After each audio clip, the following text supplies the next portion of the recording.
Welcome to episode 91 of In Touch with iOS, a podcast that talks about iPhone, iPad, Apple Watch, Apple TV, and related technologies, plus tips, apps, and gear. I'm your host, Dave Ginsburg. My co-host, Warren Sklar's here. How you doing, Warren? I'm still home, like the rest of the world.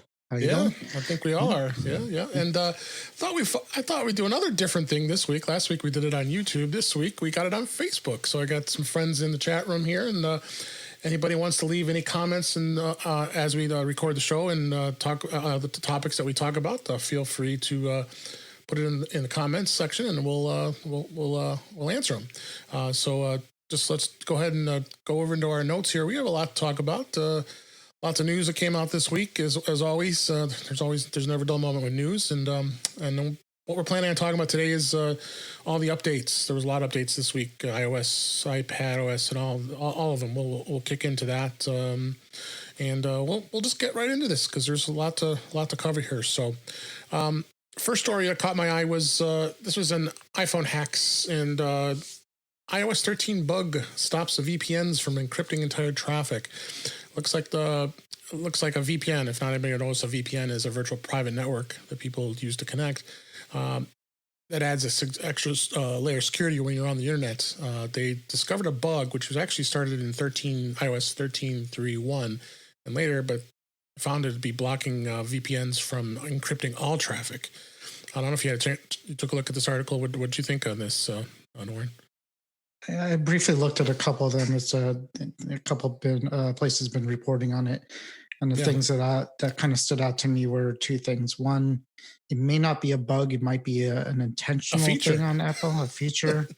And the other thing I read was there's some quick workaround that could fix or prevent this from happening. I'm trying to find that fix, but if you are affected and you have a VPN connected, you're worried about the encryption between you and the VPN server that you're connected to, there is some kind of fix out there that you could probably find on the internet somewhere. Yeah, so it wasn't a huge vital thing that probably affects too many people listening here, but good to know about, just to be aware of, especially if you're using VPN for work, as a lot of people do use VPN for work, and just be aware of it.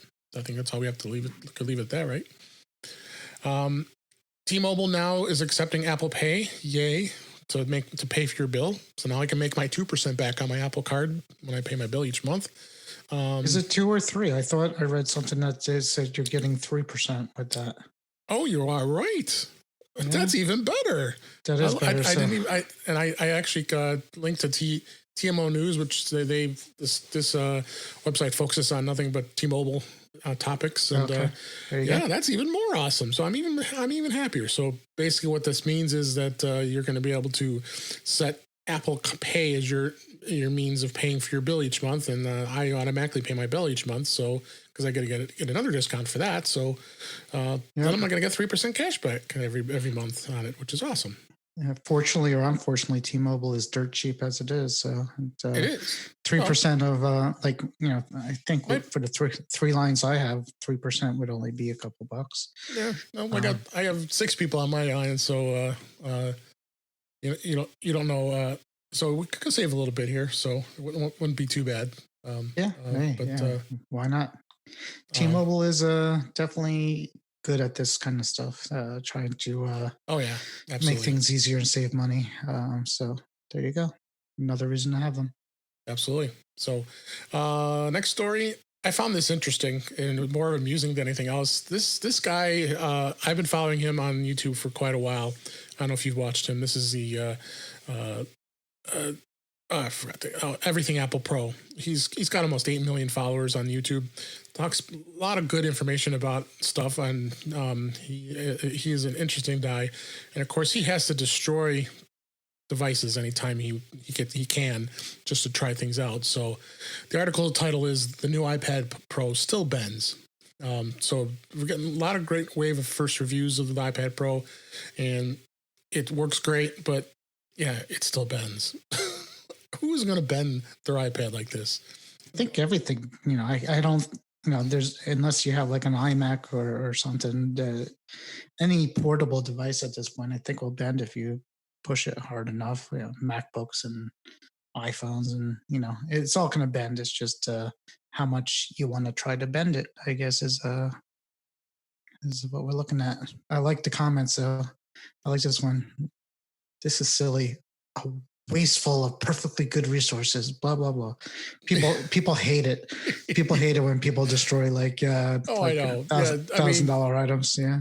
Okay, so he destroys it. He has money to burn. I mean, this guy's, I think his name is Philip.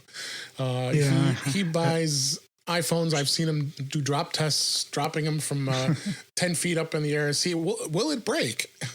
So he does the same thing with iPads too. So it's been interesting to see what he does. So, but though I remember when Ben Gate first came out and they were talking about the iPad bending, everybody was up in arms about it. I mean, yeah, crazy. It was there was bending like this, and then there was a warping thing where people were putting on a flat surface and they could kind of see air, space between the table and the iPad. Yeah.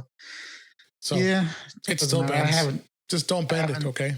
Yeah, don't bend it. Mine seems straight still, but I haven't really taken it out of the case. So there you go. Nope, it's still good. It didn't bend.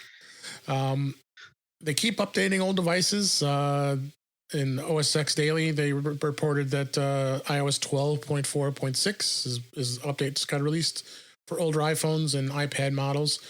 These are devices that are, we're at the end of the road for iOS 13. So that includes devices like the 6 Plus, the 6, the 5S, iPod Touch 6th Gen.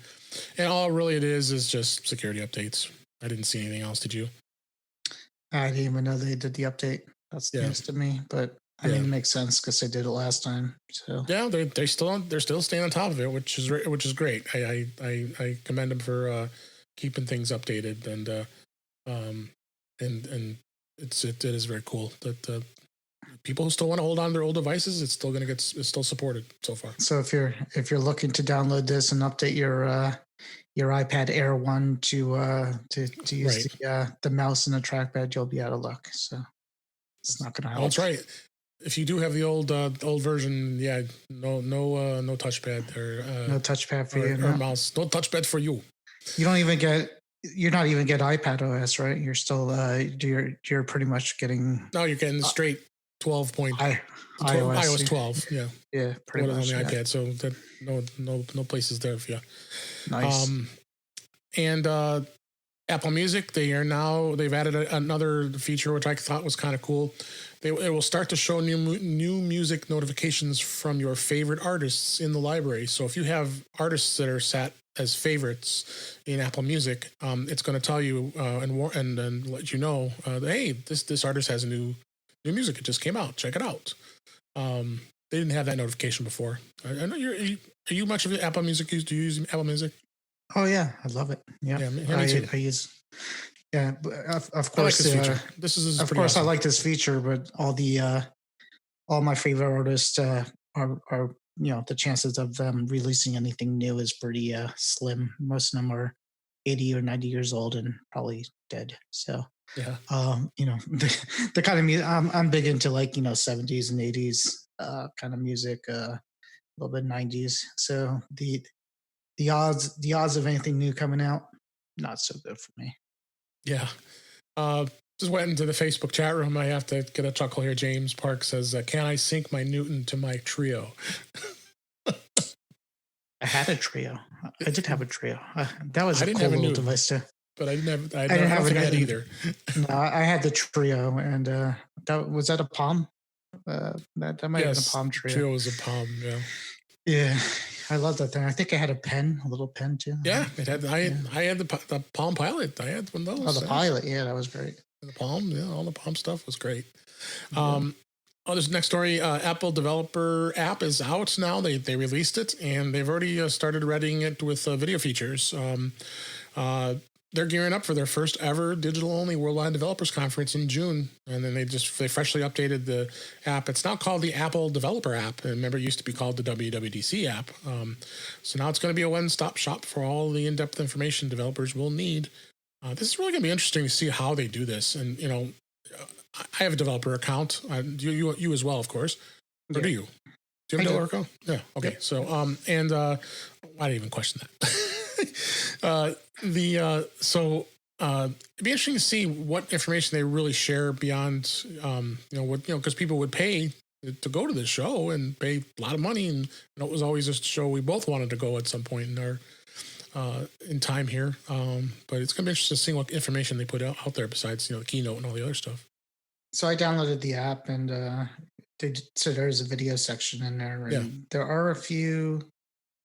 There's a few videos in there now, but I can't tell if it's from this year. Might be last year. Last year, I think it's last year. Well, no, maybe. I think the last might have one that's new, but when I did go to WWDC 3 years ago. Oh, you did go? Okay, I thought you I did go. Yeah, I went to one time, the once in a lifetime time. I'm not going to go back. I don't think. Yeah. I don't know if anybody's going back, to be honest with you, but yeah. I think the app was it might have been the first year they even had this app, the year I went, and it was kind of cool to use the app and be there and kind of see some of the videos that you couldn't make it to, because there's a lot when you go there. A lot of these sessions run in you choose which ones you want to go to. It's not like everybody goes to the same one. There's hundreds of different sessions you could go to. So even if you go there personally, there's no way you're going to see everything. Just like CES, like we talked about. Yeah, it's impossible. So these videos are pretty much the only way you'll be able to catch up on anything, anyways. Yeah. Oh, absolutely. When you want to catch up on it, but I'm more curious to see what they charge for and what they allow to be out.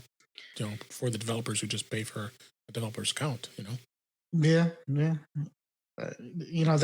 They could really do cool things with it. They could. Oh, they should. They could. This is some opportunity. Yeah, it's a good opportunity. They could give developers like some inside access to a lot of stuff that you would need a developer account for, and they could make public other things that are more obviously like the keynote. But there's some things during the week that are more for a general audience compared to developers, and maybe make some of that available publicly for free. So that that would kind of be Apple's not known to give away things for free, but I have a feeling this year they're not going to charge anything other than developer account for it. Yeah, maybe because of everything that's been going on. Yeah, this is not going to be as big of an expense for them versus having it live and in person. So it's going to be interesting, that's for sure. Yep. Last story, and we're also going to use this as an app. Google redesigns its podcast app, and they actually brought it to iOS for the first time, which I was kind of surprised about this. They made a version available to the App Store for iPhone users, and it stays fully synced in all platforms, including Android, the web, and iOS. And you can pause a podcast. You can play it on your phone. You can automatically pick up where you left off. So a lot of great things are in with this. I was good to see that we have another choice when it comes to podcasting apps that are on your iPhone. What'd you think? Yeah, no, I heard they released it, and definitely.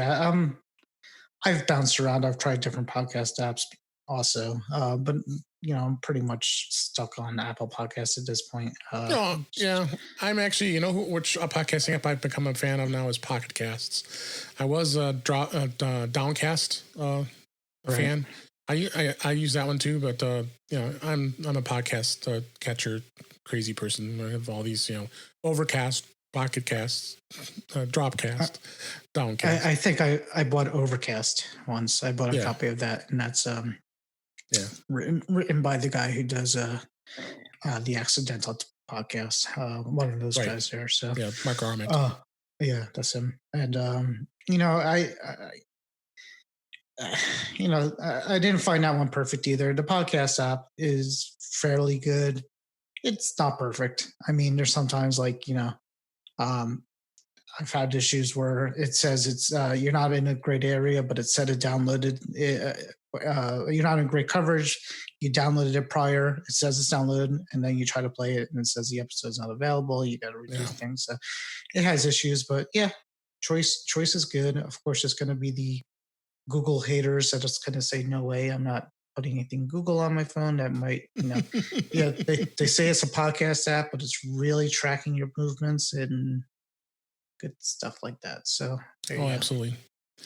So that is the news we had for this week. What we wanted to jump into a little bit is some of the things that are highlighted with the iOS 13.4 release this week. I think the most popular one everybody's really asking about is iPadOS and the mouse and trackpad support. You've had some time playing around with it, and we talked about it past episodes. What do you think it's so far? What did you use with it so far? You just said like a mouse, or did you have what did you have? I don't have a trackpad. I have a couple of mice. You have a magic mouse? I don't have a magic mouse. The closest thing I was able to get to something that was sort of neat and functional is I have a Logitech mouse. It was fairly expensive at the time, and basically what it is the top of it is the same as a magic mouse, and you could pretty much do gestures on the smooth surface of the top of it. So I was able to do a couple things with that. Not everything, but I was able to do like a 3-finger up to get to the home screen, and the swipes to get back and forth. So other than that, the mouse function worked fairly well, and the swipes work well. I hear the trackpad, the Magic trackpad, is pretty impressive with it, though. Yeah, I've got the Magic trackpad. I use it for my Mac, and I haven't had time or tempted to switch it over to the iPad to see how it is. But I think I need to do that and get back to everybody, give them a review of what it's all about. So we could definitely check that out. I think I definitely decided I'm getting the trackpad mouse floating iPad-y thing. Oh, right. We'll get comes out in May. That's coming out in May. That's the other thing that's coming out too with support with the new iPad Pro keyboard with trackpad. And yes, it does float. It doesn't, not the old one where it laid flat, which is really neat. I'm again, like I said, with that keyboard mouse combination, I was curious to see how strong that magnet really is, because it obviously is, as they show it in the picture. At first I'm like, what am I going to use that for? But then the more I see pictures of it, and the more I see, it's hot. It's hot. It looks like something I'm going to want. But before I go on to the next one, I have to make the comment that what are you going to do now? You're going to be in beta withdrawal for a while. Because I put an image right now. The developers account says, sorry, there are no current beta software available for you right now. I'm thinking next Tuesday or Wednesday, I'll be back to normal. They'll release the next beta out. Which probably I would venture to say it's going to be 13.4.1 will be your beta. That's fine. Then I think Mac OS will probably have 13. What are they on? That's 4 now. Probably 5 is coming out. They'll definitely. Usually it's within the week they start the beta process again. Although the way things are now, who knows? But with these betas and the iOS releases, I actually think it's with everything going on in the world, it's probably good for that kind of stuff. There's more developers, that can't do much anything else, and they're probably bored and stuck at home, and they're probably working on a lot of this stuff, probably even more so than before. That's true. The other thing is the iCloud sharing in the Files app, which is awesome.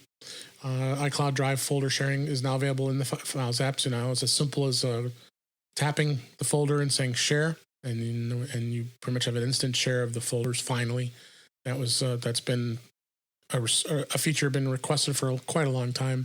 Being that you only had choices like Google Drive or Dropbox, and then many of those services that let you share files. Sharing. What does it say? Yeah, it says share on cloud. So we'll have to try that with our notes if possible. So yeah, we want to really try that and see. We might do that the next week, and because we use Google Docs for our show notes. We'll see how that goes. Maybe do a notes share and see where it goes with that. So The good thing too is you can control all the limits to access to only people you explicitly invite or grant access to. So it's real clean cut and secure. Yep. And then the permissions to choose who can make changes and upload files that can only view and download files. You make the choice. If you only want them to view the files, then you can set it so you have control of the permissions, which is great. The other thing was the Memojis. Do you use your Memoji? I have one. I haven't used it much. Have you? I made myself one, and then I thought I was going to do more with it, and I did not. So, no. The answer is no. I don't do emojis. Yeah, it's hit or miss to me. But they did add new faces, including smiley face with hearts, hand pressed together, party face. I think they also had one where you're holding your Mac and. Oh, that'd be good. Well, wait, there's a Memoji where you can make a representative of yourself, right? With yes, that's the Memoji. That's the same. Yeah. So they had one where you could put emoji. Okay, and you could put the. So I made one. I had my AirPods in, and I had I remember they added the AirPods, but yeah, maybe I'll play with it again. Why not? So the Mail app, this covers both iPadOS and iOS, is the always visible controls: delete, move, reply, or compose a message in the conversation view. So you can, when you open up an email, it's right there now. I'm finding I'm liking the delete trash can right there on the left, so that the email is there. You just go down, tap it, delete. It goes right into the trash, and you're done as you keep reading. Yeah, my muscle memory finally caught up with me, and I'm back on track. So the way it is now, we talked about it when it was in beta, and I've been using it for a while now, and I think it's been working really well. I actually like it. Yeah, once you get used to it, it's fine. So a lot of people are just going to have a little bit of breathing room, for a little bit, and need to kind of concentrate where they're clicking, but. They have moved around, so keep in mind when you're flagging. I'm still flagging things sometimes that I don't want to flag, but what can you do? Yeah, and it does respond. The responses to encrypted emails are automatically encrypted when you have that configured. So you have some encryption improvements in there. That's a lot of behind the scenes stuff that most of you probably don't think about too much, right? Quite frankly, or at all. Go ahead. Yeah, go ahead. No, I was just gonna say or think about at all, but the encryption. Who thinks about encryption, right? Security people. That's about it. Yeah, pretty much. And also, we in the App Store, universal purchase support is now going to enable the singular purchase of participating apps. That's a key word across the iPhone, the iPod Touch, the iPad, the Mac, and the Apple TV. So finally, across all platforms, you can buy an app and it'll cover everything. Right now, before it was fragmented. Then you had iPad, iPhone, and of course iPad Touch with that package too. And then the rest of it was fragmented. So it's going to be interesting to see what the developers do. Now we can get into Mac and Apple TV as well. Yeah, hopefully we'll make Apple TV App Store a little bit more interesting than it's been. So that's possible. I mean, if if you could get some kind of cool app on, your Mac or your iPhone, and you could continue it on the Apple TV, or, do a couple things that kind of work together with the Apple TV, that would be, I've always said there, I know there's a few things out there, but I always thought they're missing a boat with board games on the Apple TV, and because everybody has their own iPhone as a controller, and they could pick they could roll the dice in each. So I think those would do well, and they didn't. I've looked. It's been a while since I looked, but they don't have that much stuff on it, and like even Xbox and other consoles do have it, and I just think as a family. As a center of family entertainment, it would do well with those kind of I want to say multiplayer, non-action type of games. I guess more family oriented multiplayer family games. I think they would do well with. Yeah, absolutely. And then also in the App Store, they what they did do is recently played games in the arcade. Games appear in the arcade tab, so you can continue playing on any of the devices. So if you move from your iPad to your iPhone or vice versa, or your iPod Touch or your Mac or your Apple TV, it'll show those recently played games, and then you'll be able to go right back to them on any of the platforms, which is great. And the list, and then it'll be a list view for seeing all games. So not everybody has the Apple Arcade. I tried it. And I'm not a gamer, so but these are like if you have a game that you bought, it'll be able to do that. So which is cool. CarPlay they added for the iPhone and to your car. Third-party navigation app support is on the CarPlay dashboard now, which is great. And then the in-call information is now going to appear on your CarPlay dashboard, which is also great. And we're both itching to get CarPlay. Big time. It's either a Tesla or CarPlay. I haven't decided which one yet. So. You were still thinking about doing a Tesla. Yeah, I am. We'll see how it goes. We'll see how the year turns out. So I won't bore everybody with all the rest of the stuff that's really out there. Because there was a lot of bug fixes. Let's put it that way. WatchOS 6.2. What they introduced was in-app purchases for Apple Watch apps, which is interesting. I'm not wanting to use a lot of apps on my Apple Watch. Do you? No, I don't think I use any other than the stock stuff. I think basically time and notifications, and occasionally messaging and email.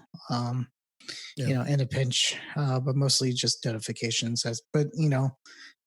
Just that use of notifications is well worth the price of entry for the watch. I mean, that's even if they didn't have any apps, or even if there was no apps on it that I would ever use, just if it just did notifications and what it does now, I'd still be happy with it because that's what I use it for. Yeah, so it's definitely a great device. I love it. And I may start diving into some of the apps as I go here. The other thing that it had a fix where there was an issue where the music playback could pause when switching from Wi-Fi to Bluetooth connectivity. So that minimal as far as any of the differences goes. If you look at tvOS, I don't think there was really much out there. Did you see anything? No, I didn't. I saw nothing, and my Apple TV pretty much updates itself, and I'm assuming it's still updating itself at this point. Yeah, but there hasn't been many features added in any. Really hasn't. They've kept it scaled down. Yeah, I think they're still kind of trying to figure out what to do with it. I think at this point they just want you to have an Apple TV to watch Apple TV Plus for the most part. So I don't think they want you to do much more with it at this point, or at least it doesn't seem like they're trying to make it do anything more than what it does. As far as watching Netflix and Apple TV Plus and things like that. You even go into their support notes. It just says this update includes general performance and stability improvements. Didn't we say that in harmony with Guy yesterday? Pretty much. But if you think about it, there's just if we put it out there and said, what would you want to add to Apple TV as far as the base OS goes? I don't think we would really be able to come up with much, like a wish list of what it doesn't, what we wanted to do at this point. Karaoke, that'd be cool. Does it actually does it do the I believe it does music lyrics? Yeah, that's cool. And then maybe if they could strip out the vocals, that'd be even cooler. Just some karaoke on that thing. The HomePod, they did release update to it. Nothing much to it. They basically general performance. Just figure I mentioned some of the things that there was no detail on it other than saying that it's general improvements for stability and quality. No other details. It'll automatically install once you install 13.4. So I've got that set for the HomePod. You have a HomePod, right? Yeah, I think the last major release they added a couple of features, and one was that I got now a lot if I'm on the telephone or if I'm on the phone on my iPhone talking. and I'm close enough to my HomePod, it will ask me if I want to transfer Yeah. to HomePod. So that's kind of a new thing too. So it's done a little bit more, but I haven't noticed anything different once I did the update. Of Yeah. course, a month or two from now, somebody will say, you know what? After this last update, my base level is slightly, tinny or less. They'll start talking audio ease on us and say, yeah, after the Yeah. update, it degraded to sound at some point, but hopefully not. It sounds the same to me. Yeah. So yeah, that's pretty much it as far as the updates go. We hopefully you'll have some beta to dabble in next week, Warren, because you're itching for it. Yeah. Yep. I feel kind of naked, to be honest with you. That's right. I feel like the commoners. Oh my God, you're funny. So I wanted to just circle back, touch base a little bit on the iPad Pro. We did talk about it pretty extensively last week. But I don't know if you had a chance. I mean, I tend to like to watch a lot of the hands-on videos and others that I did not purchase it. So I mean, I have a 2018. But I've been obviously an iPad Pro user for a long time since it's been out, and with all the unboxings and hands-ons that have been released out there, I wanted to just kind of have a discussion a little bit about is it really going to be worth the upgrade? Because we both have the 2018 model, and what are your thoughts? Did you have a chance to watch some of those videos? Yeah, a little bit. We go through this every time they release a new product of something that we have. And it's always the same story every time they release something that's kind of on the border of whether it's worth upgrading or not. Generally, at first we say no, I don't need it. There's nothing really I want to do with it, and then something makes us change our mind with that, like some kind of feature or something that you could only do on that product. So Right. Watching the unboxings. In fact, I saw an article today that somebody said that the chip is just a rebranding of the 2018 chip, which is with a little bit more GPU support, which probably wouldn't matter to me anyways. So, from from an operational standpoint, I wouldn't get anything out of upgrading to the new one. No, not at all. As far as using it. And the camera thing doesn't do much for me. And the only thing I've said before is, unless this lighter thing does anything really cool that we have to have, then I don't see the point. But as I said, I've been in this trap before too, and I usually end up eating my words. So, but right now I don't feel it. I don't feel the need. Yeah, as I said, I think I told you before that definitely interested in the accessories, the new accessories coming out in May for it. And I think the fact that it fits our current iPads is great. And, it's going to make our current iPads feel like a whole different device, which is great. And, again, unless there's some secret thing, and Apple does do that sometimes. They're like, I've seen that with laptops too, where it looks like it's going to be the same, but there's just some secret performance thing that nobody knew about. Like, unless that happens, I don't think I'm going to do it. Me either. I think I'm going to sit chilly for this one. Camera doesn't really justify it. I already have the 11 Pro Max as it is, so I'm not one taking pictures with iPads very often, if at all. And then the augmented reality stuff, not too excited about either. So it's going to be interesting to see where that goes. I mean, there's been we've had a few people. I saw a few people posting Max to Future said that they bought one, but they might be one that they're upgrading from. If you're upgrading from like an Air, or if you have one of the older Pros, maybe the first gen Pro, 100%. I would probably consider it. Yeah, I know, Guy. Yeah, 100%. And we're talking a lot of. Oh yeah, for Guy, and a lot of people, they say it's very similar to the one that came out last year, but it's the same price, and if you're going to buy one, buy the new one. I mean, right now the thing is you could get our generation ones for pretty good prices now. So if somebody was looking to save some money and they asked me, if they would be okay getting the older one, I have no problem saying, yeah, go for the older one. Where, a lot of other times I wouldn't suggest, getting the older version over the new one. But in this case, if you're saving $200-300 and, it's almost the same, it's really almost the same iPad. Yeah, it really is. Yeah. It really is.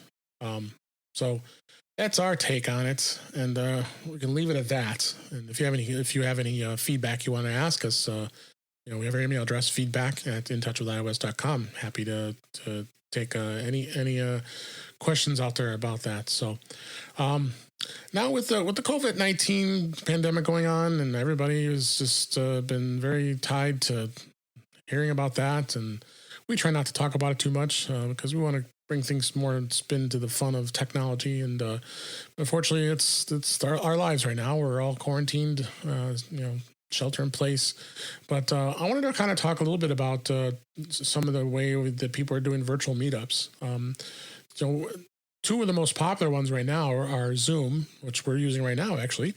And we're using Zoom to broadcast this live onto Facebook as we record this, and FaceTime.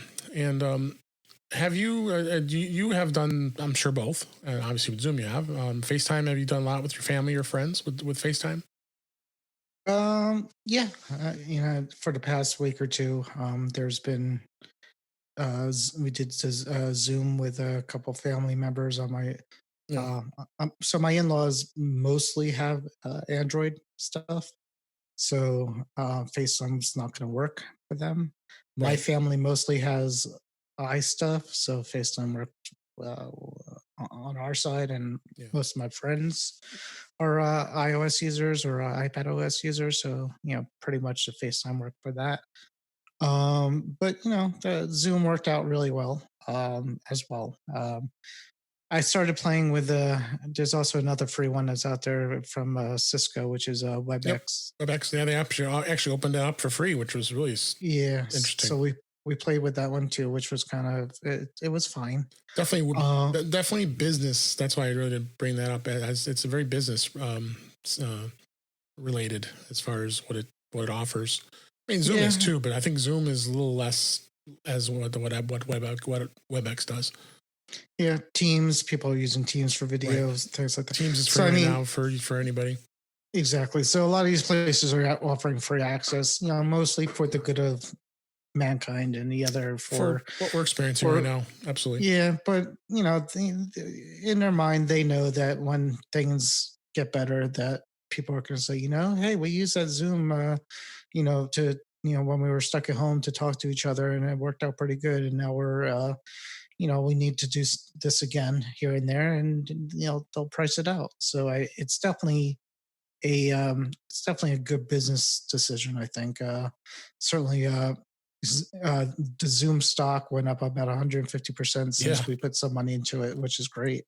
Yep. So we if you would have invested $1 million, you would have too.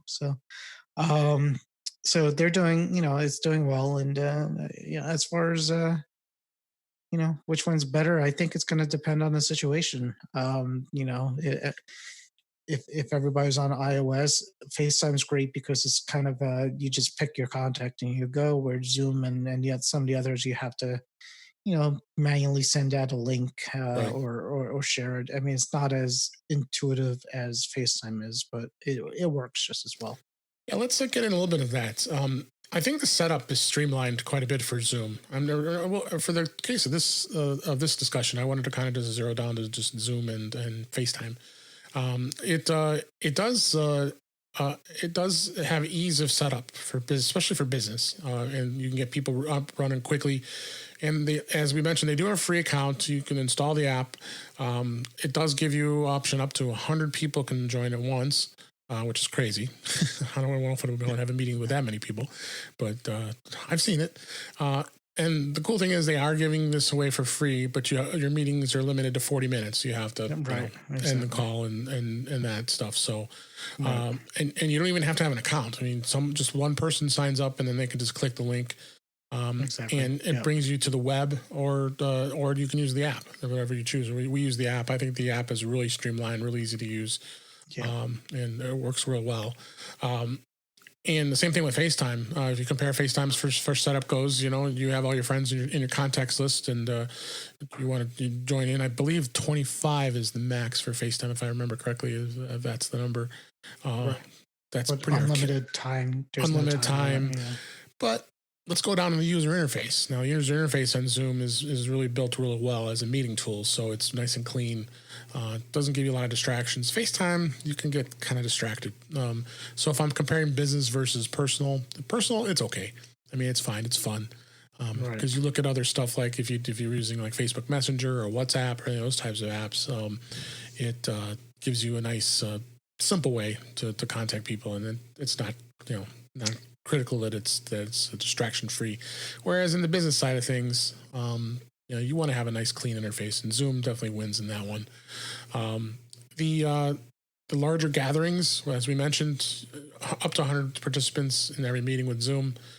I'm sorry, that's right, 32. I knew that was the number. I couldn't remember it. 32 is the number for a group FaceTime. And I think Facebook Messenger handles up to 50. And WhatsApp's even more limiting, but I don't know. I don't hardly know how people use WhatsApp much anymore. I guess they're still in the US. Yeah, it's still out there. Yeah. So, one thing Zoom has over a lot of FaceTime for sure is scheduling calls. It is a meeting app, so you can set a scheduled time. Yeah. So if you want to be able to schedule a time to have a meeting, you can just put it in your calendar and send it out. FaceTime, you got to call everybody. FaceTime is pretty much you get more of those. Oh God, this person wants to video FaceTime me now. Exactly. Moments. Whereas there's an intent with Zoom.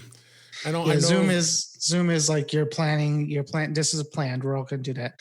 Where yesterday my friend called me and I look at my phone and he's like, "Oh, video Facebook, video FaceTiming me." I'm like, "Oh God, I look terrible. I haven't showered in about 4 days." Things like that. So, and FaceTime is definitely more of a relaxed kind of thing, and it is. But Zoom is fine for even relaxed kind of things too. So it is, and that's what I've been seeing. My wife and her girlfriends have been doing Zoom meetings. It's been great. I've been love watching it because they're able to see each other because obviously we can't see each other in person. So, and if anything, it gets people more interactive. It gets people to want to be able to get onto things, and I think it works really well, based on what we talk about, iOS, iPad, and iPhone. It works really well. I think the apps on both those platforms is amazing. I mean, I think you can easily pull up your iPhone, start up the Zoom app, and get into a meeting, and away you go. Strangely enough, there's a Zoom CarPlay app too. There is. I would hope it's audio only. It is audio only, but still, I mean, it's audio only. Yeah, because you're in a pinch. If you're you got to get onto a meeting, and you want to be able to at least get in the audio part of the call. You definitely could do that. See, I don't even think you could audio FaceTime. You can't. No, can you audio FaceTime from CarPlay? Not even sure. Couldn't tell you because I don't have it. I don't have it either. But there you go. You can Zoom from the road. The video quality, I've noticed Zoom has really good video quality. For those of you watching on the FaceTime the FaceTime Live, Facebook Live, the quality kind of tends to drop a little bit because of bandwidth, and there's a lot more factors involved when you're streaming live like that. But I've noticed that Zoom, for the most part, is hold its own from many of the meetings that I've had. The quality is really good. Yep, and people are, it's making news now. People are playing with the virtual backgrounds and things like that. So as I am right now, as everybody sees. Yeah, it's not perfect with the virtual background. It isn't, because you can see through my headphones as I have on here. Yeah, it's actually trying to figure out what the top of your head really is. Yeah, it's the back. You can see the back of my room here, up here. Yeah, exactly. Yep. But overall, I think my take on all of this is I think FaceTime is great for in a pinch, quick meetings, couple, maybe 4, 5, 6 people, if that. Zoom is good for larger audiences. We'll be doing a webinar soon. We added the webinar feature to our Zoom for our my Apple user group shortly here, and that adds even more tools. So it allows us to be able to maintain who comes into the room and be able to mute everybody and keep things in order. Because if you do a webinar, you get more. You're going to get a larger audience, that's for sure. So it's hard to keep it in control. So you have those tools as an addition too. The Pro plan, which allows you to have unlimited time through Zoom, I believe is $15 a month, but well worth it if you're going to be doing a lot of meetings and you want to have unlimited time and take advantage of all those features as well. So, anything else you wanted to add on that? No, yes. The only thing do whatever works. I mean, do whatever works for you, right?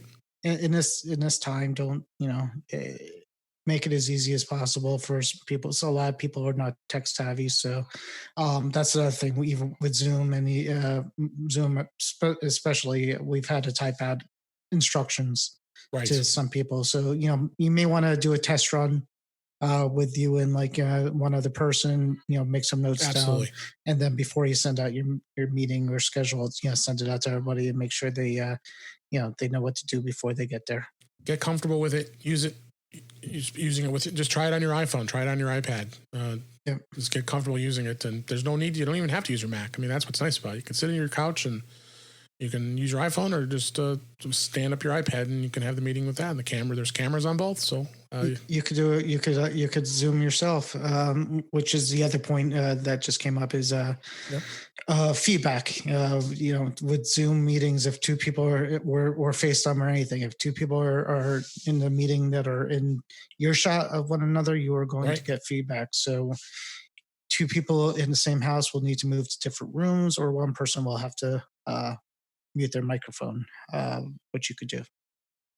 Yes, and that definitely. So I hope that was a good overview between just the two products that are popular out there, and take advantage of them. That's for sure. So we've got left here is we got some tips here we want to talk about, and one of them is we've been talking about the Apple Watch. I figured there's another Apple Watch tip we throw out there. I didn't even know this until I found this. We have a link to the article on this. And how do you get a full keyboard on your Apple Watch for typing text? And yeah, did you even know it did this? No, and I am probably better off not knowing that it does this. So, the question is, why would you want a full-size keyboard in the first place? Because you can use dictation, or you can use Scribble and do a quick message. But what you can do is you can actually go through and actually get an app, and actually there's a Flick type keyboard available that's allows you to be able to type QWERTY. I mean, I don't know. My fingers are so big, I don't even know if I could ever type with those tiny letters. So it's kind of crazy. That's crazy. One thing that while you mentioned this, we could talk about the tip too. But go for it. Yesterday, for some reason, my watch asked me to type in my iCloud password on my watch. Really? I did some update on my phone, so I wasn't surprised. It was legit. Yeah. But so I'm like, how am I going to do that? And I moved my watch closer to my phone accidentally, and on my watch it says "Open up keyboard on your iPhone." There you go. I had no idea that it does that. So there's evidently the Apple TV does that too. Does it? Yeah. So it's pretty much the same. Yeah, I've seen it on the Apple TV where you could type in that way, but it's pretty much the same on your. I don't even know how I did it and how it could do it again, but I'll look back into that. So there is a way to use your iPhone as a keyboard for your Apple Watch in certain fields. For some things, maybe at this point it's only an Apple to Apple thing, like the iCloud password, but it was cool. Yeah, it's a small screen. So these two apps, it's called Flick Type and Shift Keyboard. They do offer complications, and you can add them to the watch face. So if you want to send a message quickly, but I don't know. To me, I'd stick with Siri and Scribble. It says, the article says once you start using it, you'll realize it's not too bad with the Flick one. But yeah, I mean, hey, if I'm bored, I'll play with it. To see where it goes. You know who's going to like it? Kids. Yeah, exactly. That's just going to be cool. Because they got small fingers. Well, they have small fingers, and they're in class, and they're not supposed to be using their phones, but a lot of times they have the watch on. So this is how they're going to talk to each other. So The other app, and this was a tip too, I wanted to talk a little bit about, was the Breathe app. Do you use the Breathe app? I don't. I usually ignore it. It goes. It Well, I turned says it off. I stopped because it was driving me crazy. I never turned that off. I never turned on the stand one off. I just leave them on, but I basically ignored what it's telling me to do. I think once or twice, I went through it, and it didn't kill me. So I guess No, that's good. I think the article was really saying that does the Breathe app really know when you're stressed? And I let it go for a while, and I noticed it. It says telling you, breathe.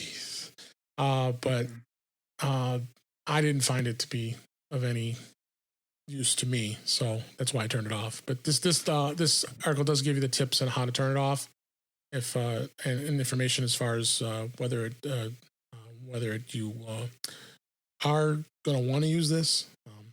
You can turn it in, allows it in the notification center. If you don't want it to ping your Apple Watch, there's a number of ways you can turn that. This is in that article to check out as far as you want to turn that off. I don't, again, like I said, I don't find it that great. If I forget how to breathe, I got bigger problems than this. Yeah, exactly. Than this program here. All right, like we talked about earlier, the Google just released the Podcasts app, and we were linking an article about this in Gadget, and this is a big deal, I think, as we talked about, and I think it's syncing across all the apps. Oh, I hear myself in the background there. Yeah. And Facebook like it was you. That was crazy. And they did revamp the layout, so it's divided into Home, Explorer, and Activity sections. And they have I'm liking the layout. I want to start playing around with it. I have an Android phone I play around with once in a while, but never spend a lot of time on it. But this is going to be interesting to see how Google competes with the Apple Podcasts app and iOS. I'll try it. Yeah, I'll try anything once, and if I like it. So I'm assuming you could get the same all the podcasts you could get with any podcast app. Yeah, why not? Yeah, absolutely. Yeah, you could easily you can easily do that. So the second app I wanted to talk about was and are you familiar with this app called Duolingo? Yeah, my son actually did use this when he was younger, and it's kind of neat that it's. Yeah, they have a new one for kids, and for you teachers out there, this is probably great right now because kids aren't working. Kids aren't in school right now. They'll be working when they're 18 and they're not working. Yeah. No, they need to learn stuff. So this has short lessons that helps you teach the alphabet, phonics, and sight words to kids ages 3 through 6.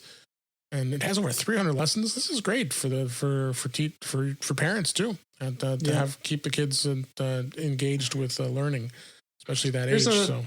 There's a bunch of these educational programs that are being offered for free now, because of the situation. So it's great. It's definitely nice to see technology. Kind of don't want to say contributing to the greater good, but they are. It does. They're doing what they can. And then lastly, the app I found is it's called Moment Pro. It's a Moment Pro camera for iOS, and it added a new feature called time-lapsed mode. Well, we know about that in the camera app. And it's designed to be simpler to use, combining time-lapse setting intervals with slower shutter options. So a little different than what the the iPhone camera does. You can select intervals, number of shots, a type of blur, all that stuff. So it's a full-out camera app. Combines you can all the shots will combine into one video. You can export them into up to 1080p or even 4K, and even raw photos if you wanted to at 12 megapixels. So they also added exposure bracket in photo mode, manual controls, so all kinds of stuff. I had not heard about this app, but I downloaded it today and wanted to check it out, and it seems like a pretty good photo app, I must say. And I don't know if you know anything about this app. I heard about it today when they were saying they updated, but yeah, I will. I'll give it a shot. Go check it out. If you already have it, the update is free. If you don't have it, it's $5.99 in the App Store. So not too terribly expensive. There are so many different photo apps out there that sometimes you just kind of be careful what you want. It may not have features you want, and you could skip this. But no, I don't. I downloaded one called HDR for free the other day, which is there's a lot of things that do HDR, but they all want something. This one shows you an advertisement for it, and it's pretty neat. It's pretty good. It does what it needs to do. Yeah, absolutely. So everybody stay safe out there. Anything else you had to add for this week that has been you've been thinking about before we close things out here? No, we could just talk how nice and fast my new MacBook Air is, but that is not related to the show at all. So but I'll let you rave a little bit. I am kind of jealous. That is a nice It's MacBook nice. Air. So I had the 2018 model, and I loved it. But there's times where you can feel it not cutting some of the things I want to do. That's the thing. We've talked about trying to make the iPad your a full-time computer. I think it's getting close. It's really, really close as it's ever been before. Yeah. So, with that keyboard trackpad thing, I'm going to try again, but for now it's not there yet. And the MacBook Air is definitely a good alternative if you want something small and light that runs macOS. And the new one is Bueno. All right. Great show. That's a wrap for this week. Please send your comments, questions, and suggestions to our email address, feedback@intouchwithios.com. You can follow us on Twitter @intouchwithios. You can subscribe in your favorite podcatcher, including Google Podcasts, as I have it on here for now on iOS, Apple Podcasts, Stitcher Radio, Spotify, TuneIn, iHeart. They're all there. But better yet, just go to our website, intouchwithios.com, where all the links to all the ways to listen to us are there. I am Dave Ginsburg, and you can find me on Twitter @DaveG65. Warren, where can they find you?